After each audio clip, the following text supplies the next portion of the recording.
toutes et tous, je suis vraiment heureux d'être avec vous pour cette nouvelle lecture de tarot pour les énergies de la semaine. Pendant que je finis de brasser mon jeu, mon intention, comme d'habitude, c'est vraiment que ce tirage vienne à votre rencontre avec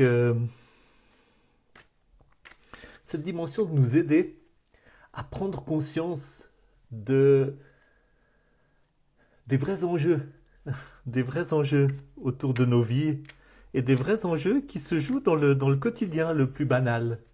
Quand nous commençons à prendre conscience que nos vies ne sont pas juste une accumulation de minutes que nous vivons les unes après les autres et d'expériences qui n'ont pas forcément de lien les unes avec les autres, mais qu'au contraire, notre vie est une aventure. Quand nous commençons à arriver à voir notre vie comme une aventure, et une aventure dont l'enjeu est de nous ouvrir à plus d'amour, de nous ouvrir à plus de conscience, de grandir dans notre capacité à, à être porteur de lumière dans notre existence et notre capacité à embrasser la dimension spirituelle de qui nous sommes. En fait, une aventure qui est un chemin vers nous-mêmes, qui est une aventure d'aller à la rencontre de qui nous sommes vraiment. Et bien la vie devient passionnante. Et le tarot, dans ses 78 arcanes, nous montre tous les... Il est une sorte de collection de toutes les formes d'expérience que nous pouvons être susceptibles de vivre, chacun, d'une manière tellement différente, mais qui chacune, pour leur part, parfois très modestement, jouent leur rôle de nous aider à prendre conscience de cette vie comme aventure et de construire notre récit sur nous-mêmes qui entretient cette flamme, qui entretient cet élan, qui entretient cet intérêt. Disant cela, j'ai fini de brasser mon jeu. Je le coupe et je tire la première carte qui est le diable. Le diable, il me fait toujours rire avec sa figure grimaçante, son air androgyne, son visage là où est le ventre, ces petits personnages qui tiennent là en captivité mais qui en même temps ont l'air un peu rigolos. Le diable n'est pas un arcane léger malgré cette apparence drôle, mais en même temps, il n'est pas... Quand on dit le diable dans la tradition judéo-chrétienne, on est dans quelque chose vraiment qui fait peur et qui n'a que des connotations négatives. Tandis que ce diable-là, il est dans l'ambiguïté. Il est homme et femme, il règne sur le monde d'en bas, mais en même temps il a une torche dans la main.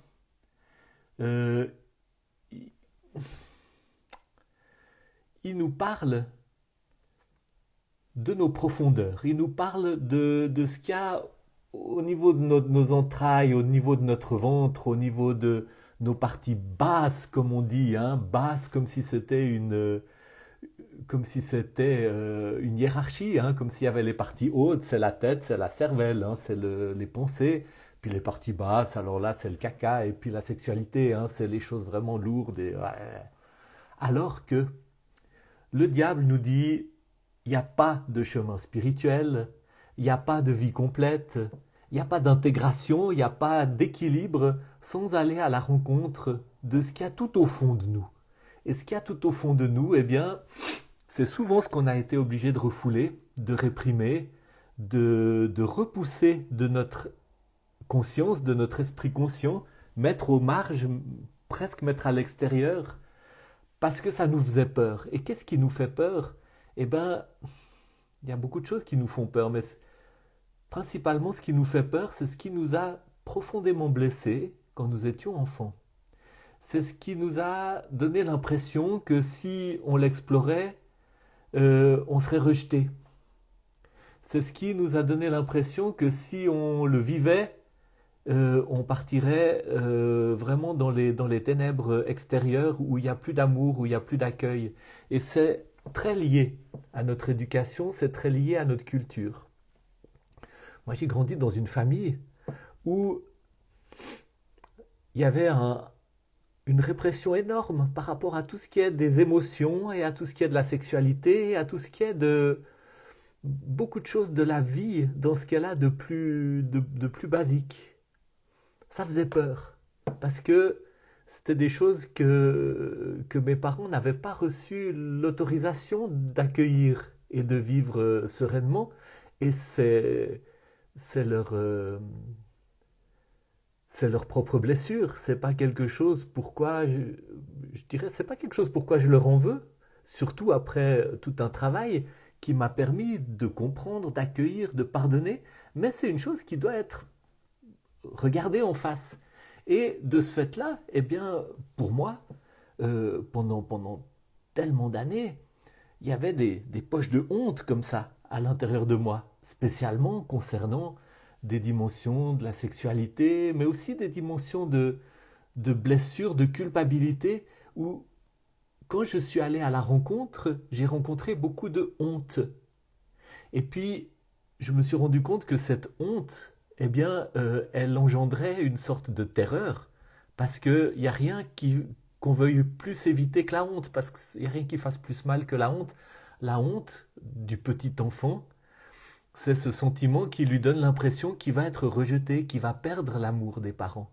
Et c'est terrifiant pour un enfant, parce que l'enfant qui croit qu'il va perdre l'amour des parents et être rejeté, eh bien c'est sa vie qu'il risque, parce que le petit enfant, plus il est petit, plus il est absolument dépendant de ses parents pour vivre. Donc le petit enfant, il est prêt à tout pour garder l'amour des parents. Et si il comprend que les parents sont mal à l'aise avec la tristesse, il va rejeter sa tristesse. S'il comprend que les parents sont mal à l'aise avec la sexualité, il va réprimer sa sexualité.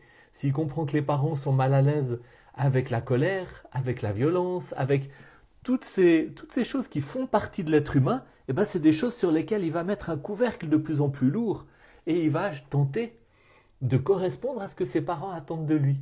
Et ainsi, quand le diable apparaît pour dire va à la rencontre de ces parties en toi qui ont été ligotées, qui ont été attachées, qui ont été réprimées, eh bien c'est aller effectivement faire face d'abord à la peur d'être rejeté, d'abord par la peur à la peur d'être puni, à la peur d'être privé de ce qui permet de vivre. Hein. C'est des peurs très fondamentales, très basiques.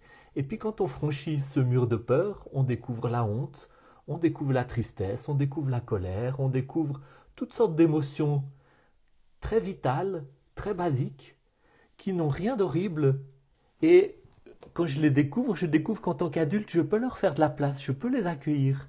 C'est pas parce que je découvre de la colère que je vais me mettre à tuer tout le monde autour de moi. Je peux accueillir cette colère de l'enfant, le prendre par la main, lui dire mais c'est ok, ça va, le prendre dans mes bras, l'entourer de mon affection et le rassurer.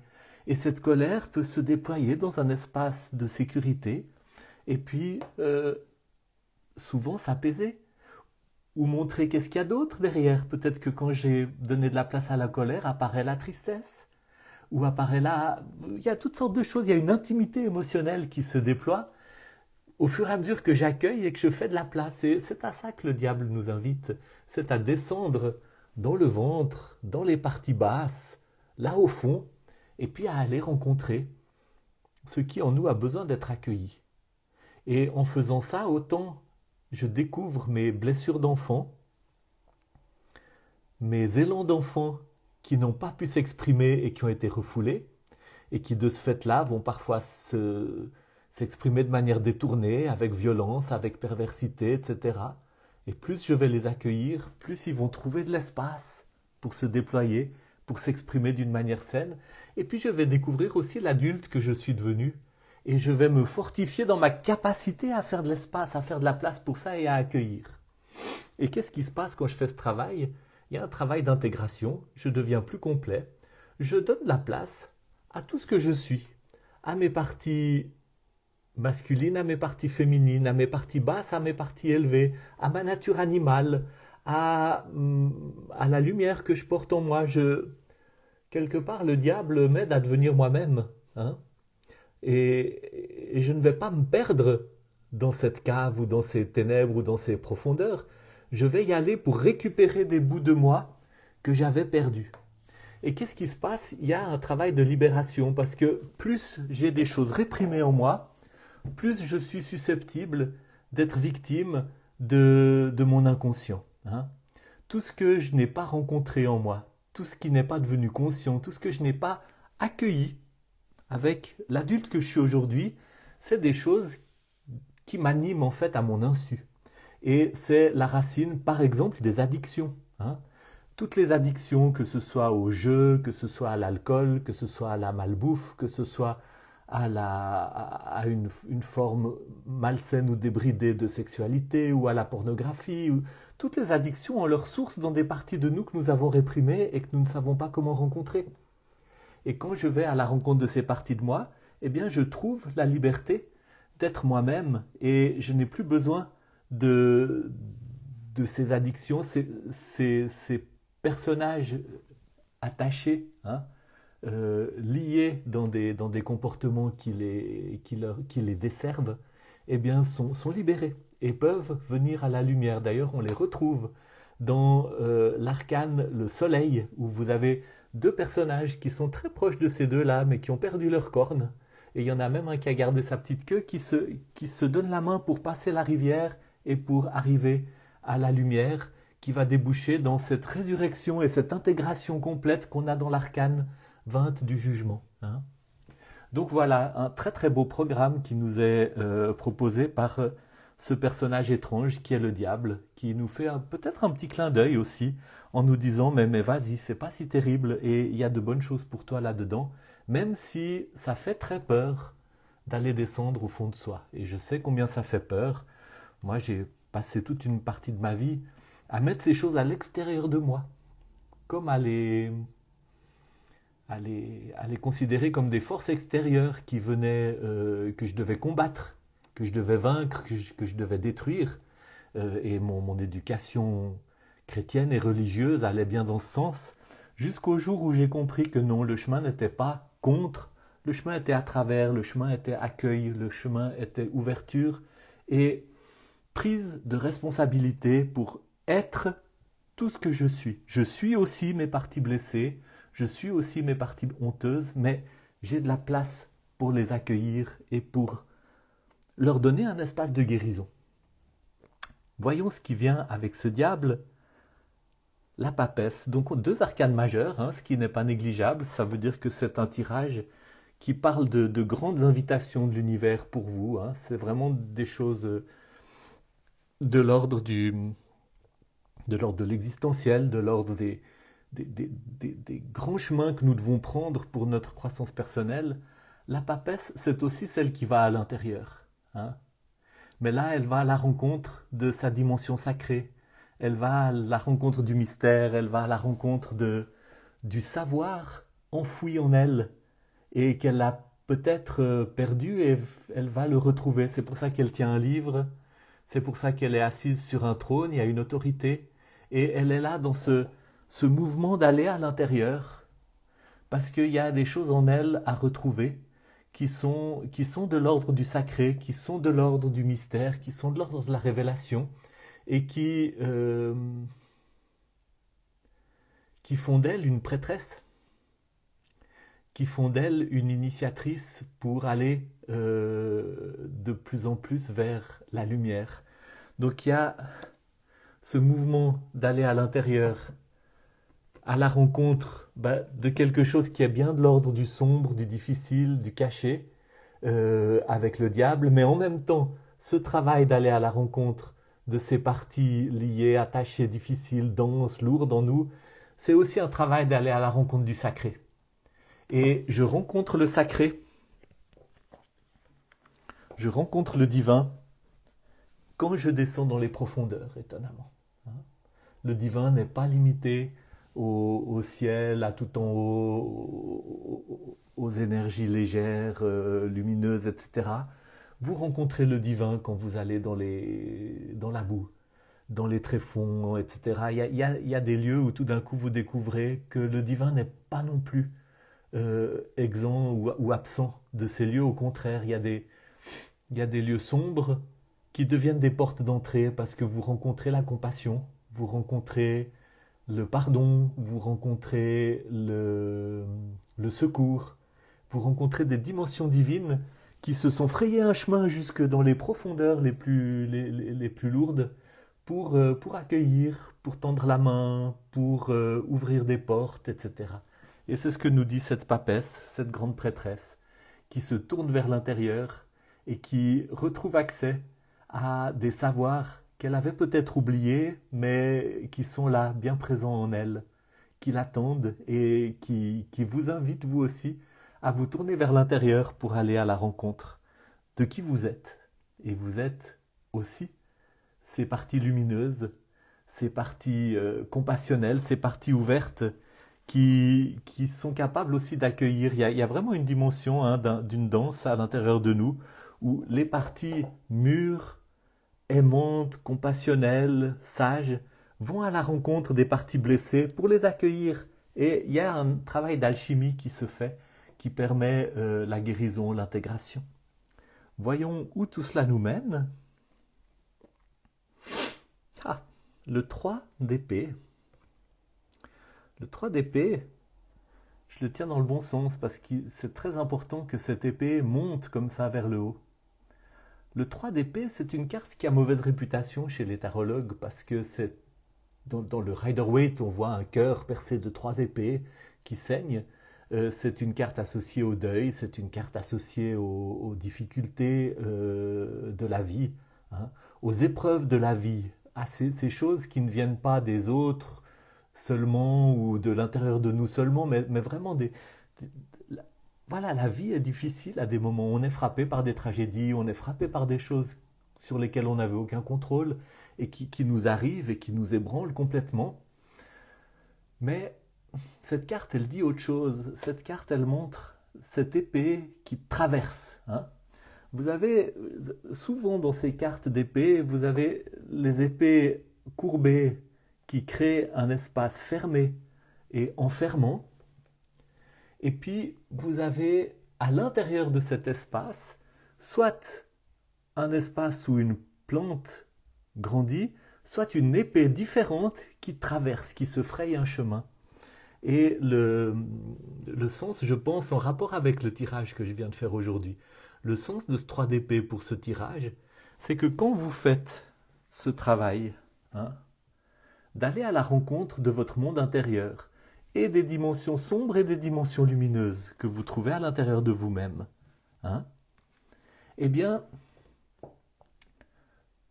vous entrez dans un travail intérieur qui fait naître en vous la capacité de triompher des épreuves de la vie, la capacité de triompher des obstacles, même des tragédies, même des choses les plus difficiles, et d'ouvrir le chemin vers la croissance spirituelle, vers la clarté d'esprit, vers le discernement, vers la sagesse et vers la liberté. Hein, la liberté de continuer à évoluer, la liberté de ne pas être enfermé par une expérience qui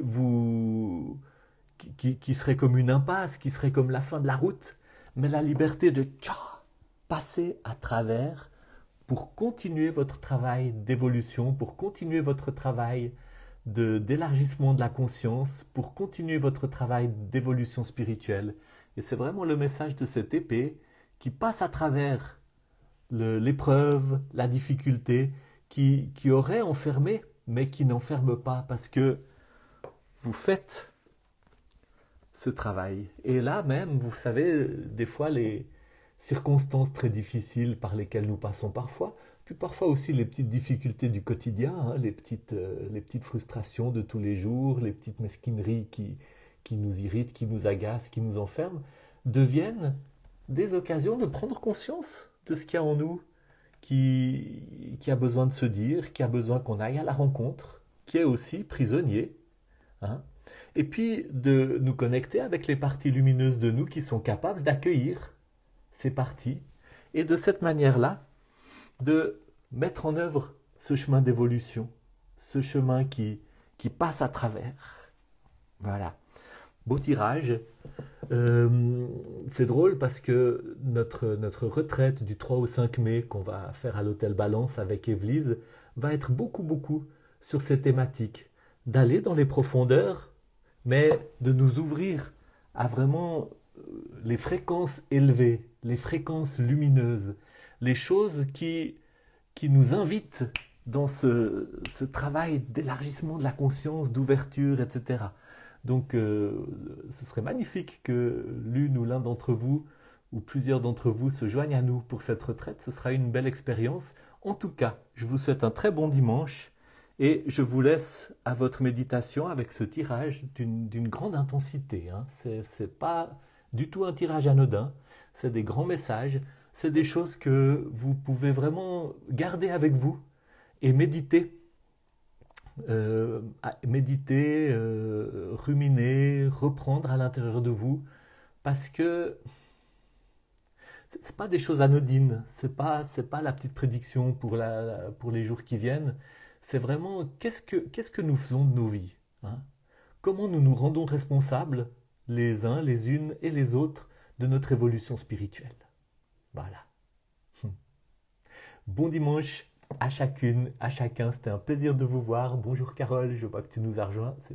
C'est chouette.